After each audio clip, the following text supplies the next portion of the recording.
Welcome to episode 75 of How About the Huskies. I'm Connor, joined by Matt and Andrew, and the legend of this podcast keeps on growing. Second year doing it, second straight national championship. To quote the great Adama Sanogo after that game against Oklahoma State last year, they thought they had a chance to win.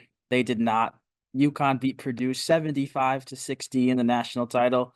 It was honestly, we were up by more than 15 for majority of that second half. It was another complete domination in the NCAA tournament for the Huskies. I got on my nice little UConn chain here. We don't have our hats yet. I know we're gonna do a changing of the guard once we all get our 2024 championship hats. That'll be hopefully fairly soon, but this was just another remarkable season, remarkable game, remarkable run, remarkable everything for UConn. I mean, we knew this would be an intense game with Purdue. This is the first time we played a 1 seed or even a 2 seed or higher in the tournaments in the past couple of years. We've been dominating all these, not lower seeds, because we played Illinois, who's a 3, Bama was a 4. So it's not all lower seeds, but no ones or twos. So it was interesting to see what would happen there. But just complete. It was close in the first half, don't get me wrong, but that second half, we turned it on and it wasn't close. I mean, this team, I said last year that last year's team was my favorite that I've ever watched because they just exceeded all expectations because it was supposed to be a down year. But I'm going to go back on that because this year's team blew it out of the water. The most dominant Connecticut Huskies team I've ever seen. 3 losses, undefeated at home, undefeated in neutral locations, just 3 road losses to 3 good teams. And we ran through everybody. It just nothing was ever close. I mean, everybody said that we didn't get our guy when Timberlake committed to Kansas and we got Spencer who became the guy. I mean, Tristan Newton just turned himself from a 0-star recruit to a Husky Wall of Honor recipient. They just added him to the Wall of Honor, back-to-back national champion, the most outstanding player. It's just this team was different, and I could not be more proud of everybody in this University of Connecticut Huskies men's basketball organization. You mentioned Newton, you mentioned Spencer. Those are the guys that we'll say most likely are done. We're hinting at something maybe we'll talk about in a little bit. But you got Klingon as well, who's likely played his last game, going to go pro. Caravan the same, Castle the same. This starting lineup, there's no holes in it. I mean, you got shooters, you got defenders, you got rebounders, shot blockers. This complete team that dominated the tournament for the second straight year. Plus 140 point differential, which is by far the most ever in an NCAA tournament. I believe last year's squad was plus 120, which was second all time behind, I want to say 09 Carolina, which was like plus 123 or something, but plus 140 is ridiculous. I mean, that's nothing that's ever happened. And we may not see that for a very, very long time. I am very confidently saying this is the greatest UConn team to ever play in stores. That's Dan Hurley. I feel like you're feeling kind of grateful because nothing kind of caught you by surprise here with the team this year. You kind of expected Castle to come in, be that one and done, move on to the NBA. You're expecting Klingon to, have his second year, possibly win another championship, and then move on to the NBA. You only had Spencer for 1 year, 1 year, Newton for one more year. So you're not looking at anything, crazy here. You've kind of been expecting this all year. So shout out to the team for fully meeting that expectation, and all players meet expectation, and that's how championships teams are made. So shout out to them. Yeah, we can jump into this championship game. I mean, I mentioned 75-60. It was close in the first half, but you gotta tip your cap to Zach Edey at the end of the day. Even if you don't like his game, you say he's just big. He went for 37 in the national championship game, which is the most ever by a losing player. I mean, it's you can. If I'm 7-4, which I'm not close to being 7-4, I'm not scoring 37 points in the national championship game. He was getting whatever he wanted inside. Klingon kind of struggled defensively. I mean, it was a very interesting matchup. Obviously, the matchup to watch going into the game.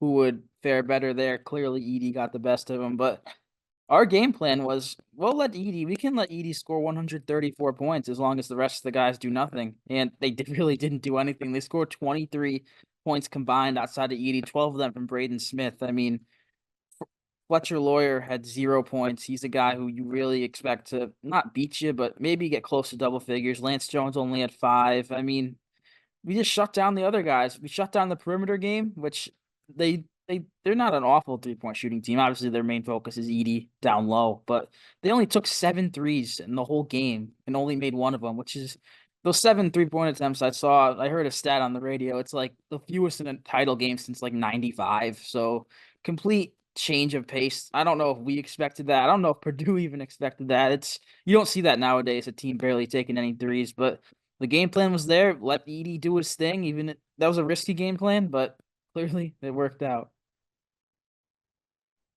And before I say what I want to say about this game, Matt, you mentioned all the players, but I just have to shout out this entire coaching staff. Dan Hurley, the man at the helm, who's not going to Lexington, Kentucky, by the way. He's staying right here in Stores. Kimani Young, Luke Murray, Tom Moore, Mamadou Diarra, and Chris Mastrangelo, and Paul Wetman. This coaching staff is the greatest in the country, and it's not particularly close. I mean, we found out last night that Kimani Young and Luke Murray are staying for probably ever, I would have to assume, because they love it here. Dan Hurley's staying. I guarantee you Mamadou, Paul, Chris, and Tom Moore aren't going anywhere anytime soon, especially Tom Moore, who coached with Jim Calhoun, won 2 championships with him, went and did his own thing, and came back to coach with Hurley and just won his 2nd ring.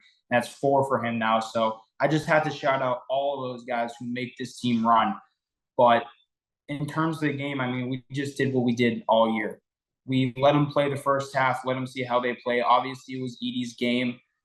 He had, 20-something in the first half, and we just shut him down. Sampson made Edie quit with 19 minutes left in the game, and that's when I knew it was over. Edie had enough. He was done. And it was just, we shut him down, just like we did to every single team this year. Illinois had a great first half. We shut them down. Alabama, same thing. And then Purdue, just the same gameplay over and over again. And it was unstoppable, which is why Dan Hurley is the greatest coach in college basketball.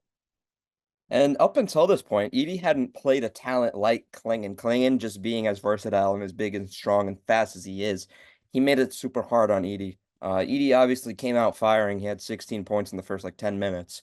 And then after that, you could noticeably tell that he was a little, off himself. He came out of the game for probably 30 seconds, came right back in.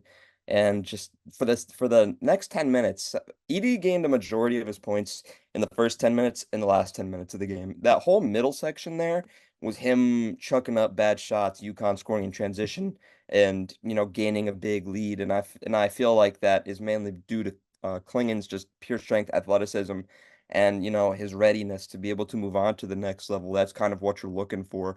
Sure, Edie had 37 and they lost by 15. Something's got to give there. Obviously Klingen's bench minutes played a major factor. Sampson, not nearly the size of Edie, but Klingen, he kind of met a little challenge for him. He played 31 minutes, which, correct me if I'm wrong, is the most that he played throughout the whole tournament. When we needed him most, he was there. He had 4 fouls, but didn't really end up being a problem in the end, as by the time he was sitting, we were up by so much. So I feel like, he allowed 37 points to Edie, and that was a really great game from Zach Edey, but they were 37 meaningless points. The game wasn't really close. The Alabama game was obviously much tighter, and like you said, the game plan really seemed to be let Edie and Klingen go one-on-one and then figure out everything else around the 3-point line. Yeah, in the brief time Edie sat, which is really impressive, he can for a guy that size to play pretty much the whole game. But he sat for like 1 possession, and they brought in some backup big to guard Klingen, and Klingen got an and 1 right away. So clearly that wasn't going to work. They're going to need to keep him in the entire time. And I remember me and you, Matt, we were talking how the fouls for the big men were going to be crucial in this game. Like, we can't get silly fouls, get in foul trouble. We were in foul trouble in the second half a little bit. Sampson got 4 pretty quick. Klingen got 3, then he got his 4th, and at a point where you didn't want to put Sampson back in. It was a little scary, but we were up by so much at that point, it didn't really matter. We had a few minutes in there where Caravan was guarding Edie, which is kind of funny to watch because Edie just did whatever he wanted with Caravan. Caravan kind of beat up a little bit down there. I'm watching the replay. He got some shots to the face, but it's just Edie being bigger. Oh well, but this is going to be weird to say, but Sampson, he played 5 minutes, fouled out, had 5 minutes, 5 fouls. This was arguably one of his more impactful games because he, like you said, Edie, he popped off in the first 10 minutes and the last 10 minutes, but that middle part, which is when he only played 5 minutes, where a bulk of Sampson's minutes came, he really disrupted him because it's a different look than Klingon. You prepare for Klingon, you prepare for a guy pretty much your size, and then you have this guy who's 4 inches shorter with pretty similar length that just, even though he's not really blocking your shot, he's just disrupting you. And he clearly did something on offense. I don't know. He got behind him a couple of times. Those alley oops were amazing. So 5 minutes, 2 alley oops, 5 fouls. That's perfect game for Samson Johnson, in my opinion, for this scenario. Yeah, it's pretty funny that his highest stat in this game was personal fouls, and he still had as big of an impact as he did. So, I guess you could say we were wrong about the fouls because our big men were in foul trouble the entire time, and we still the entire time, the whole second half, basically, to the point where Alex Caravan was on Zach Edey, not Donovan Clingan, and we still won by 15. I don't. It's honestly a science, I feel like. The Danny Hurley coaching schematics and system, he has it down to a science. Because if you told me that our backup fouled out, our starter had four, and Alex Caravan was playing minutes at center, and we won the game by 15, I would have laughed in your face and called you crazy because that's unheard of.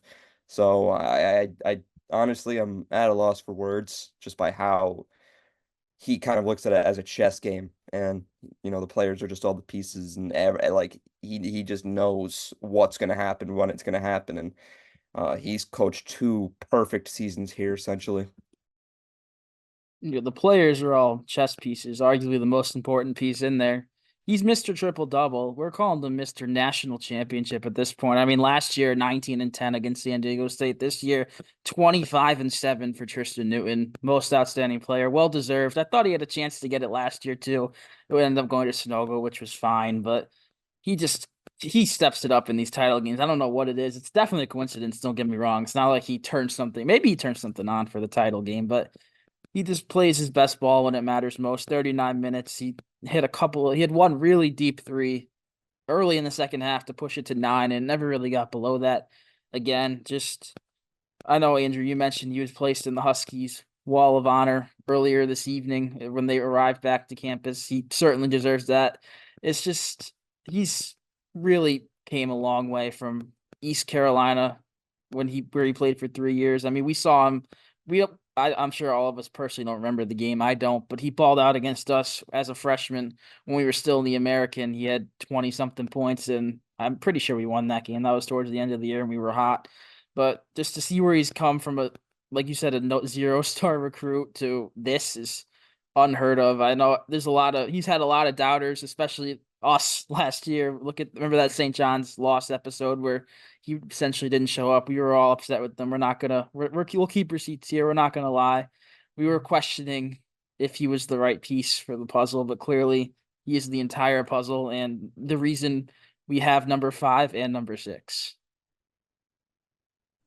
And it's not just the national championship twice. It's not just the most outstanding player. It's also the 31 points in a loss against Kansas. The sole, and when I say sole, the only reason we had a shot at winning that game was because Tristan Newton played out of it, not even out of his mind. He just did his thing because he's that damn good. And everybody figured out who he was this March. We all knew who he was when he came here. That's got to be the greatest transfer we've ever had. But we all knew who he was, and it's games like that made him great. I had said that he was the greatest player in college basketball, and he liked my Instagram story that night. And just from there, it was just he went off and won the Wooden Award, and he's so deserving of everything he's gotten because he is a true UConn Husky. And you mentioned him possibly not being the right piece last year. There was a lot of talk about whether or not he's a true point guard, whether or not he can lead us to where we want to be. And the more I think about it, the more I look back at it, Tristan Newton is the perfect point guard for UConn because you look back before Tristan Newton, we had James Bouknight, who was a fantastic scorer, but just kind of lacked that mental prowess to kind of take us to that next level. And then before him, it was Christian Vital, who was a great rebounder, defender, and could score, but we were in a bad time period. So he couldn't really make as big of an impact as we wanted him to. And then you think to Christian Vital, who would shoot the skin off the basketball. Tristan Newton is kind of a culmination of all those players combined. In my mind, he kind of is the best at the best attribute from all of these guys. It's kind of like you add all of them up and you get Tristan Newton. So I feel like, we never really gave him his due diligence before that first ring last year, and now we're all here talking about, oh, Tristan Newton, top Husky ever. I feel like Hurley knew the whole time kind of what he was getting, and it was a matter of time until things started clicking. I was gonna go into the whole transfer. I know you mentioned he's our best transfer. He certainly is, but Matt, you bring up top Husky ever. I mean, I personally believe he's a top 5 Husky of all time. I mean, that 5th spot. Well, let's go in order, not in order, because I don't know my order personally. I don't know what it's. Rip, Ray, Kemba. They're top 3 pretty much. Whatever order you want to put them in. I feel like Emeka Okafor should be up there for what he did in 04 he was a great shot blocker, most outstanding player. He certainly deserves to be in there. But then you really got for that 5 spot, it's between pretty much Shabazz, who has 2, and they pretty much have the same accolades, except Newton did it in 2 years, which is really fascinating to me, which is almost why I give him the edge. You could also make the argument Shabazz was here all 4. He bleeds blue for life. He was a Husky his whole career. I don't think that matters, and we're kind of shifting the era of college basketball where that doesn't matter. I mean, are you saying Cam doesn't bleed blue because he played one of his 5 years at UConn? Certainly not. I mean, personally, I feel like just I feel like the run as well certainly helps. I mean, the way they dominated the past 2 tournaments, I feel like Tristan Newton has to be in that top 5, which say January, whatever, 2023, before that, after that St. John's game, if we're having this discussion. Right now, I'd say you're crazy, but yeah, I think Newton has to be top 5. You mentioned Shabazz Napier, fighting him for that spot. Shabazz wasn't nearly as big of a contributor to that 2011 team as Newton was to both of these teams. I mean, I would give him that. Obviously, they're 2 years apart. They're 1 year apart. So, I mean, he's obviously going to have a bigger impact. But Chris Smith, a lot of people don't talk about him. Obviously not skill-wise the greatest Husky ever, but one of the most influential and important Huskies ever, as he was Calhoun's first big guy, and you needed that big transfer to kind of show, hey, we can bring in players, we can develop players, and set them on to the next level. So, I mean, to me, it's a big argument on their legacy or their statistics, and I feel like when it comes down to legacy, Tristan Newton has definitely one of the best in Huskies history. I feel like you're going to look back in 10, 15 years and look at Tristan Newton the same way you look at a Shabazz Napier. Obviously, those runs are a lot different, and Shabazz went God mode and in that run, and Kemba went God mode in that run, and nobody could stop him, and they were fantastic. But just the consistency from Newton and just the dominance of this team really kind of builds up that resume for him. Yeah, it's certainly a good point. You look at it like you look at the accolades, which all the guys I listed, except for Ray, but Ray's almost in a league of his own in a sense. All those guys have won at least one title. You mentioned Chris Smith, the all-time leading scorer. I imagine probably will stay the all-time leading scorer because it's either if you're that good of a scorer, you're not staying here long enough to break the record, or I don't know. But I feel like he'll keep that record for a very long time. You got guys like Cliff Robinson back in the 80s. He never won anything, but he set the table for what we have right now. Donyell Marshall was a solid, very, very solid player who also didn't win anything in the 90s. But I don't know. I look at accolades over other like that stuff, even though it certainly matters to the history of the program. But I don't know. It's just, I personally would have Newton at number 5 right now. And another conversation, I mean, to come in as a freshman and contribute, and then to come in as a sophomore, be a starter, be East Region most outstanding player, become most likely at least a top 10 pick, probably a top 5 pick, is Donovan Clingan a top 10 Husky of all time? I mean, it's a stretch. It certainly is a stretch. I was thinking it could be. I mean, the 2-year run he had which we're assuming he's done. If he's not, that'd be something else. But the 2-year run he had and pretty much the dominance, he's had some dominant games. He's been a great defender, one of the better defenders we've ever had. It's I don't think it's I'm less confident with that one than I am saying Newton's top 5, but I don't think it's crazy to say because if you call this team the greatest UConn team of all time, we got to have some all-time Husky legends and greats on there. So maybe it's recency bias. It probably is, but if we look 10 years down the line, I feel like Donovan Clingan will be in our top 10 Huskies of all time lists. And again, it comes down to legacy because it's almost impossible to come in your freshman year, leave your sophomore year, and have 2 championship rings in Eastern region most outstanding player, be the backup to the Final Four's most outstanding player, and one of the Big East Player of the Year candidates in Dom Sonogo, and it's just all the overall, like, I mean, you could even mention Caravan. I mean, if we're talking about Clingan, like, what about Caravan last year coming in, starting, going to the national championship, winning it as a freshman, coming back, and then having just a consistent all around season. There's just so many good players throughout Husky history, but one thing none of them could say outside of the players from last year to this year is that they did it 2 years in a row. And, obviously the last time that happened was Florida with Al Horford and the Joakim Noahs of the world. But, they've won back to back, pending we win the third next year. You don't know the next time that somebody's going to be able to actually say that. So having that on your resume and on your legacy is something that, nobody else can really match. Lists are stupid anyway. Just put them all on the wall. Yeah, that's true. But we got a whole summer of there's going to be stuff going on with the portal, but we got a lot of time to talk about lists then.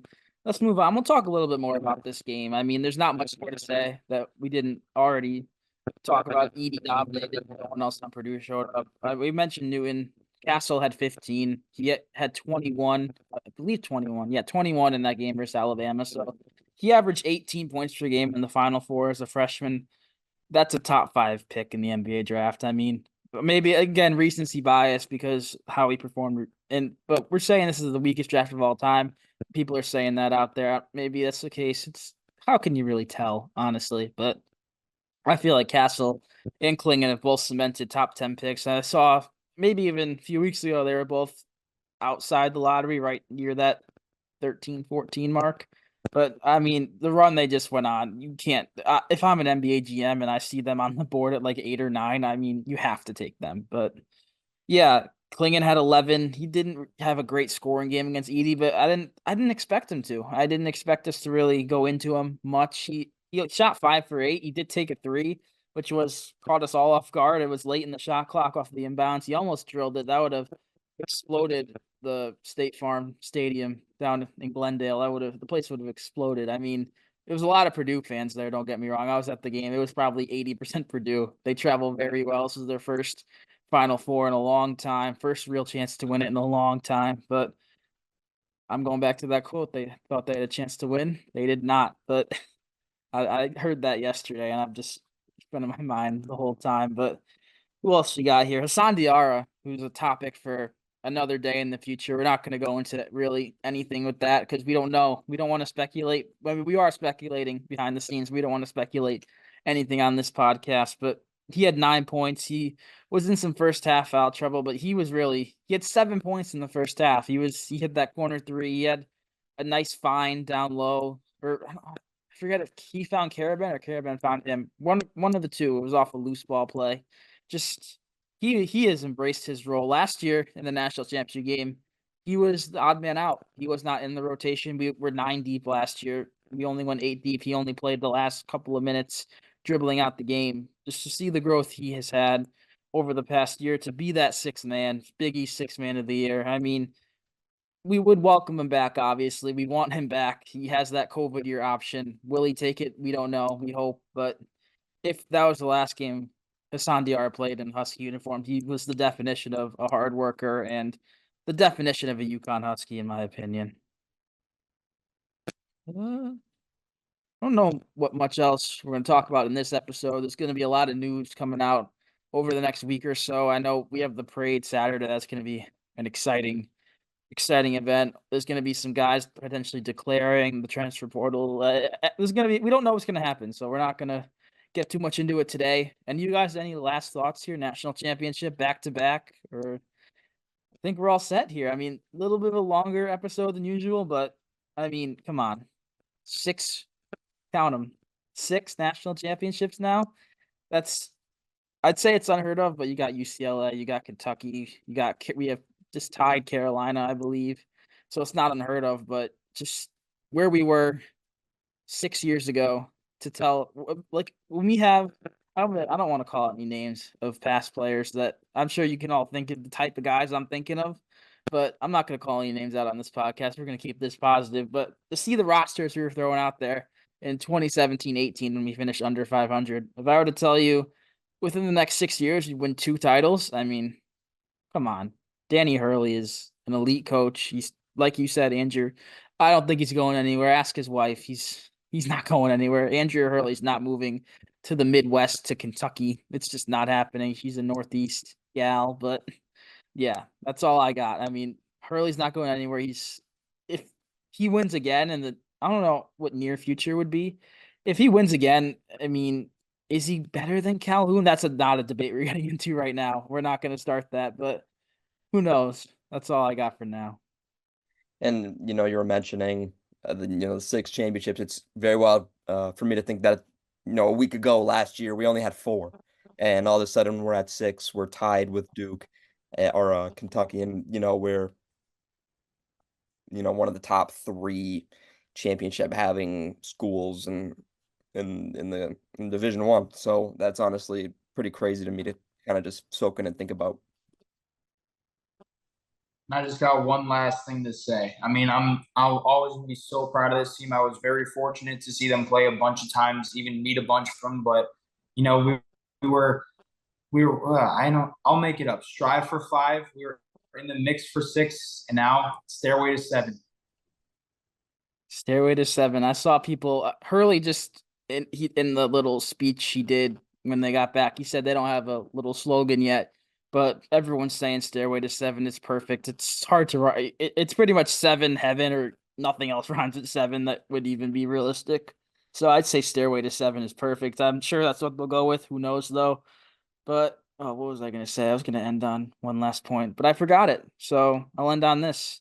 Andrew Hurley, according to Danny, is 43-0 when he plays. So hopefully that'll continue. I don't know if he'll be back with his COVID year, if he even has one, but 43-0, perfect record, Andrew Hurley.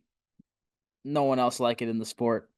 That's for us. I mean, I don't know when the next episode will be. We'll probably play it by ear with the news. If there's one little, say like Donovan declares, we're not going to post an episode about that. That's almost expected. But if we have a string of guys either entering the portal or we get some commits or whatever, we'll certainly do it. We're going to be more consistent this offseason. I know last year after the title, we kind of disappeared for a bit. We didn't do too many more episodes until the season started, but we're going to be more consistent. We're going to talk about all these transfers. We're going to try to do some more fun, interesting content this offseason, branch out a little bit. But we were talking before the show, last point here. Obviously, we're 2-0. We might take next year off just to test if we win the championship or not if we don't do this podcast, but that's not happening. We're bringing it back. We're winning 3 in a row, getting 7, all thanks to How About the Huskies podcast. And we wouldn't be doing this without you guys watching. If you guys never started watching this podcast, say we're still at 10 views like we were in the early days, we wouldn't be still doing this after 2 years. But your guys' support has gotten us to where we are, and I feel like we're still near the beginning. There's still a long way to go. So thank you guys for watching as always, and stay tuned for future episodes.